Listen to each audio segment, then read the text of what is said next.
Iron Motor Alexis ကတကယ်ရောကောင်းရဲ့လားပြီးတော့သူ့ရဲ့ CR တိုင်းတချမ်းပိတ်ကြီးကကိုယ့်ရဲ့အခါမှာအခက်ခဲရှိရဲ့လားအဲ့မိကုန်းလေးကိုဒီဗီဒီယိုလေးနဲ့ဖြည့်ပေးမယ်ကြည့်လိုက်အောင်ရှေးဥစွာပြောချင်တာကျွန်တော်ကထုံးစံအတိုင်းပဲဘယ်ကားပဲဖြစ်ဖြစ်ပေါ့နော် review လုပ်တဲ့အခါမှာကိုယ်တိုင်မောင်းနှင်ပြီးတော့မှပဲကားတွေကို review လုပ်တာများတယ်ရက်စစ်ကားကြီးအကြောင်းနဲ့ပတ်သက်လို့တော့ကျွန်တော်တိတ်ပြောလေးပြောထားတော့မရှိဘူးဒါပေမဲ့ကိုယ်တိုင် brand new ဖောက်စီးတဲ့အပြင်ကို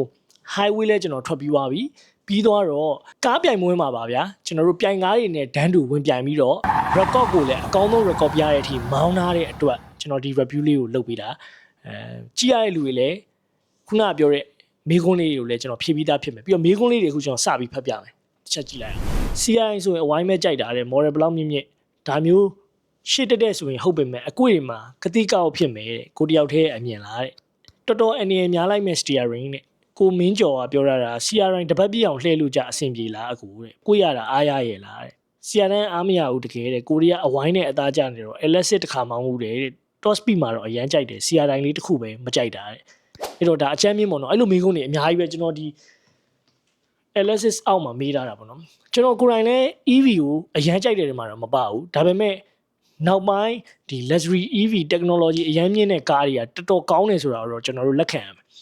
်ဘာလို့ဆိုတော့ကားကတော့ကျွန်တော်တို့ကိုယ်တိုင်လည်း branding ကို Euro ကားတွေကိုကြိုက်လို့စီးတယ်ဒါပေမဲ့ Euro ကားတွေမှာလုံးလို့မရတဲ့ performance တွေကိုလည်းအချို့ EV ကားတွေမှာပါလာတာကိုလည်းကျွန်တော်တို့က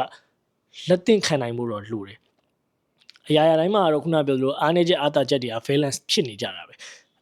အရာအားလုံးပြည့်စုံတဲ့ကားဆိုတာတော့ကျွန်တော်မမြင်ဘူးသေးဘူးရှိလည်းမရှိဘူးလို့ကျွန်တော်ထင်တယ်တခုမှတာနေတခုမှတော့ပြန်လျှော့တာပဲဒါကလည်းကားထုတ်လုပ်တဲ့လူတွေကလူတွေကိုလှည့်သားရတဲ့အချက်လို့လည်းကျွန်တော်မြင်တယ်ဟုတ်အရာရာကြီးပြည့်စုံတဲ့ဟာကြီးထုတ်ပေးလိုက်ရင်အဓိပ္ပာယ်မရှိတော့ဘူးအဲ့တော့တခုမဟုတ်တစ်ခုလေးမှတော့အားနည်းချက်ဆိုတာရှိလို့ရှိမှာပဲပြီးတော့လူဆိုတာအပြစ်ရှာတတ်တဲ့အမျိုးလေး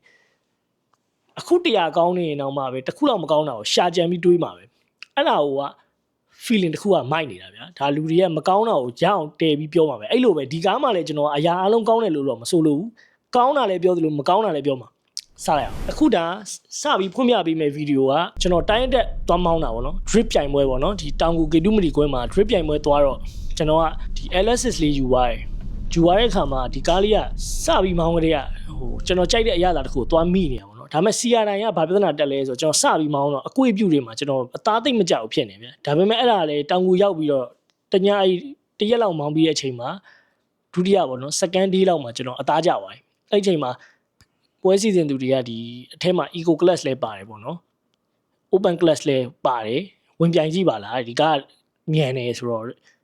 အဲ့တော့ကျွန်တော်လဲကားကြီးကလည်းရောက်ကိုကလည်းကိုမောင်းညင်လေအရင်ကလည်း drift တစ်ခုလည်းမောင်းနေလူမဟုတ်တဲ့အတွက်တိုင်းတက်ကလည်းမောင်းနေကြကျွန်တော်တို့စုဝေးလည်းယူလာတာရှိပြီးသားဆိုတော့ဒီ experience နဲ့ငါဒီကားတော့ငါမောင်းကြည့်မယ်ဆိုပြီးတော့ကျွန်တော်မောင်းတဲ့အခါမှာတွေ့လိုက်မယ်तू ကဒီတစ်ခေါက်တိုင်းတက်ကကြတော့ तू က speed တစ်ခုတည်းပဲကားဆိုတာတိုင်းတက်ကလူတွေကထင်ကြတာကားတစ်ခုကမြန်နှုံးတစ်ခုတည်းနဲ့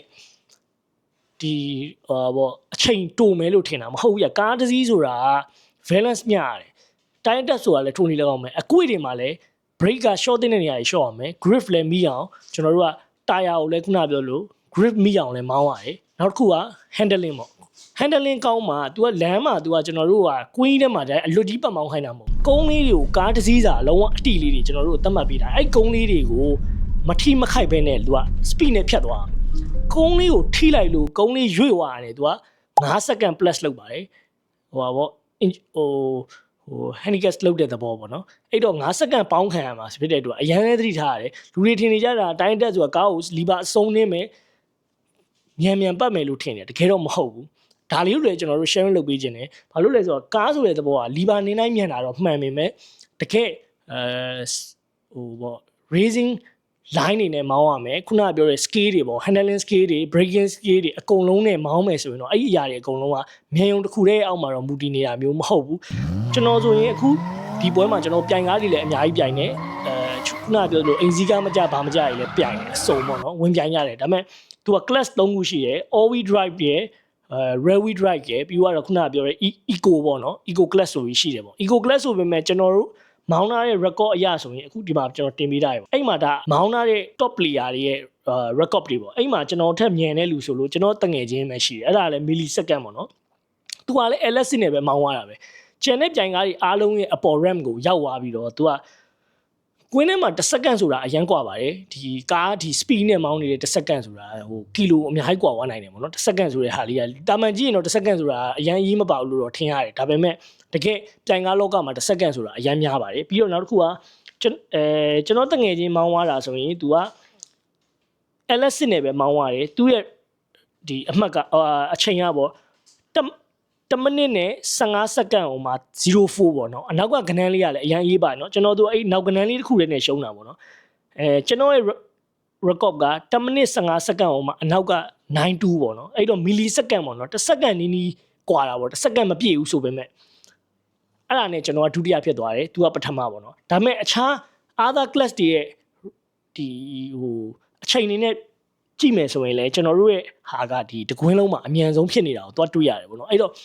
ပြိုင်ကားတွေထပ်ပိုကောင်းနေလားဆိုတဲ့စကားကိုလည်းမေးစရာရှိအဲ့ခါမှာဒီက LS6 ကကျွန်တော်အစရပြောခဲ့တယ်ကျွန်တော်ကြိုက်ခဲ့တာ horsepower 980လောက်ထွက်တာတပိုင်းဒါကတော့ကျွန်တော်လူချင်းတဲ့ power ထွက်တယ်ပြီးတော့ suspension ပိုင်းအဲ့မှာသူက comfort ရယ် performance ဒီပေါ့နော် customize လုပ်လို့ရတဲ့ဟာတစ်ခုပါတယ်အဲ့ဒါကဘာလဲဆိုတော့ race ပုံစံမုတ်ကိုပြောင်းပြီးမောင်းတာသူက setting မှာချိန်လို့ရတယ်ပြီးရင်သူကဘာချိန်လို့မလဲဆိုတော့ suspension ကိုကျွန်တော်အပြော့အမာအနေအမြင့်အကုန်ချိန်လို့ရတယ်အဲ့မှာကျွန်တော်ကအမာချိန်တယ်ပြီးရင် suspension ကိုလည်း head ပေါ့နော်ဟိုပြီးရင်ကားကိုလည်းဆွဲပြီးတော့မမြင့်မယ်နဲ့နှိမ့်ပလိုက်တာကြီးပါကျွန်တော်အကုန် adjust လုပ်လိုက်တယ်ပြီးတော့ battery ကိုလည်းခုန power အပြည့်သုံးပါပေါ့နော်အဲ့မုတ်နဲ့မောင်းခဲ့တာဆိုတော့တော်တော်လေးကိုမိုက်တယ်အကွေတွေပိုင်းမှာလည်း grip တော်တော်မိတယ်ဒါတော့အမှန်တိုင်းပြောရရင်ကျွန်တော်2ပတ်ပဲပတ်လိုက်တာပေါ့နော်2ပတ်ပဲပတ်ရတာပေါ့တယောက်ကိုသူက3ပတ်လည်းပတ်လို့ရတယ်အချို့လူတွေဆိုရင်ဟို3ပတ်မှာမှနောက်ဆုံး2ပတ်ရဲ့ record ကိုယူတာပေါ့နော်ကျွန်တော်ကတော့2ပတ်ပဲပတ်ခဲ့တယ်တကယ်တော့ကျွန်တော်တို့သုံးထားတဲ့ parallel tire တွေဘာတွေကသူကကွင်းပူနေတဲ့အချိန်မှာများပတ်လေပိုပြီး grip က tire traction မိလေပိုလဲအချိန်တိုလာလေပဲကျွန်တော်ပြောချင်တာဟို second တိုလာတာပေါ့နော်အချိန်အဲ့တော့နိုင်မှုwin rate လည်းပိုမြင့်လာတယ်လို့ကျွန်တော်အနေနဲ့တော့မြင်တယ်ဒါလည်းမြင်ဒါပေမဲ့ဒါ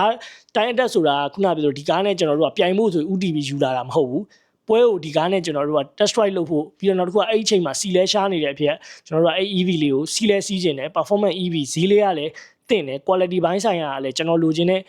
quality ဘိုင်းတွေအကုန်ပါတယ်ဖြစ်တဲ့အတွက်ဝယ်လိုက်တာဒါပေမဲ့အဲ့ကားမှလည်းခုနပြောလို့အားနည်းချက်လေးလည်းရှိတယ်ကျွန်တော်ဆိုရင်အဲ့တော့ပေါ့နော်remove နဲ့တော့ဖွင့်ရတာကိုကြိုက်တဲ့လူဖြစ်တဲ့အတွက် तू က NFC chip နဲ့ဆိုတော့အဲ့တော့ဖွင့်ရတဲ့ feeling တွေပါလေဆိုကျွန်တော်အခုတည်းကမကြိုက်သေးဘူးဒါပေမဲ့100မှာ95%လောက်ကိုဒီကားကိုကြိုက်တယ်ပြောရမယ်ဆိုရင်ပြီးတော့ battery capacity ကလည်းခုနပြောလို့ CLTC range ကလည်း900ဆိုတော့ပြောရမယ်ဆို range တော်တော်များတဲ့မှာပါတယ်အားတစ်ခါသွင်းပြီးအကြိုက်ခံတယ်အခုကျွန်တော်တို့ကဒါကွင်းထဲမှာမောင်းထားတဲ့ဟာပေါ့နော်အဲ့မှာနောက်ဆုံးမှာ तू ကကုန်းလေးတွေကိုကျွန်တော်တို့လွတ်အောင်ရှောင်ပြီးသွားရတဲ့အပြင်ကိုတပင်ကိုဂန်းငယ်ပတ်ရတာလည်းပါတယ်ပြီးတော့ကွင်းက map တွေကဗျာကျွန်တော်တို့ဒီကွင်းရတော့ဒါ4000ကွင်းပေါ့အဲ့4000ကွင်းထဲမှာ तू ကငွေလိမ်ငွေကောက်ပြန်မောင်းရတာဘာပြီးရင်ဘာမောင်းဘယ်နေရာကိုဝင်ရမလဲဆိုတဲ့ဟာအုံနောက်ကနေ memory ကျုံမှတ်ထားတာမြန်အောင်လဲမောင်းနေရတဲ့အပြင်ကိုကိုယ့်ရဲ့ memory ကလမ်းမမောင်းအောင်လဲကျွန်တော်တို့ကမှတ်ရသေးတယ်အဲ့တော့ကားပြိုင်မောင်းနေဆိုတဲ့ဟာကအုံနောက်ကောင်းမှုလဲလို့တယ်ဘာလို့လဲဆိုတော့လမ်းကိုမှတ်ရတာလွယ်သလိုလိုနဲ့ခတ်တယ်ဘာလို့ခတ်လဲလို့မြင်တာမန်ကြည့်မယ်ဆိုတော့ဒီကွင်းကိုကျွန်တော်တို့ကဗျာဒီလိုကြီးပတ်နေတယ်ဆိုတော့တမျိုးပေါ့ကျွန်တော်တို့အဲ့လိုမဟုတ်ကွင်းကိုဒီလိုပတ်တယ်မွေလိမ်မွေကောက်တွေပြီးရင် तू ပြောတဲ့ဟာတွေကိုကျွန်တော်တို့ကမှတ်ထားအဲ့လို2ပတ်လောက်ကိုအသွားပြန်ပတ်ရတာဖြစ်တဲ့အတွက်တစ်ခုလေးမှားသွားတယ် तू 0ဂျီဂျူဖြစ်သွားမှာပေါ့နော်အဲ့လိုတိုင်းတက်မောင်းတာလည်းတကယ်တော့မလွယ်ဘူးကိုယ်တိုင်မောင်းကြည့်ပိုသိလိမ့်မယ်ကြီးတော့တာ तू ကဘေးကသွားရင်ဒါဒီကောင်ရှောက်မောင်းနေရလို့ထင်ရပေမဲ့ဒီကောင်လည်းသူ့ပညာခန်းနဲ့ तू ပါတယ်ဒိုးတော်ညာလည်းတစ်ခုရှိတာက drift လောက်တော့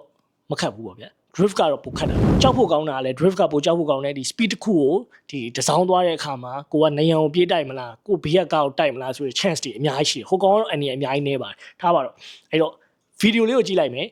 ကျွန်တော်ပွဲမှာဒါဒုတိယဆုပေါ့နော်ဒီ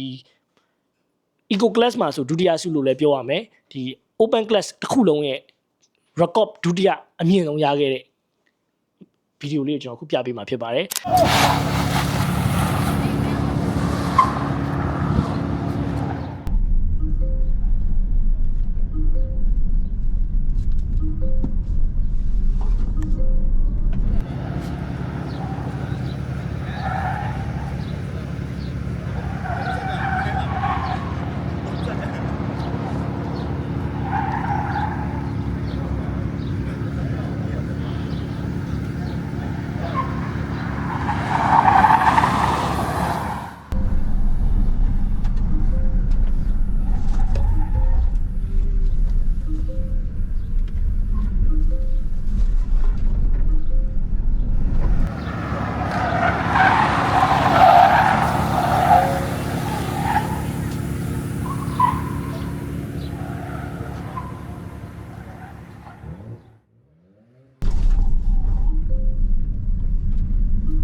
အားလုံးလည်းကြိုက်တတ်မယ်လို့ထင်တယ်ကျွန်တော်ဒါဒီ Nuki Drip မှာအမှတ်တရရခဲ့တဲ့ Time Adapt Fast Runner app ပေါ့နော်စုလေးဖြစ်ပါတယ်ဒါအမှတ်တရအနေနဲ့ဗီဒီယိုလေးကိုလုပ်ပြီးတာကျွန်တော်လိုပဲဒီခုနပြောတဲ့မေကွန်းနဲ့လူတွေဆိုရင်လည်းသဘောပေါက်မယ်ပြီးတော့နောက်တစ်ခုက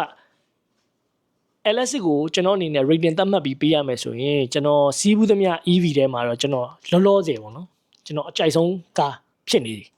ဒါကတော့ကျွန်တော်ဒါမငင်းပါဘူးကျွန်တော်ရှေ့မှာလဲ EV luxury EV အများအပြားစီးခဲ့တယ် BYD Han တွေ Tan တွေ Voya Free တွေ Dreamer တွေ ZG-B ဆိုရယ် EV တော်တော်များများကျွန်တော်စီးခဲ့ပြီးအခြား EV တော်တော်များများ BZ3 တွေမျိုးစုံပေါ့နော်ကျွန်တော်စီးခဲ့ပြီးအဲ့ထဲမှာမှကျွန်တော်အနေနဲ့ကျွန်တော်လိုချင်တဲ့ performance နဲ့ quality ဘိုင်းဆိုင်ရာတော်တော်ကောင်းကောင်းရတဲ့ကားကတော့ဒီ LS6 လို့ပဲကျွန်တော်ပြောရမယ်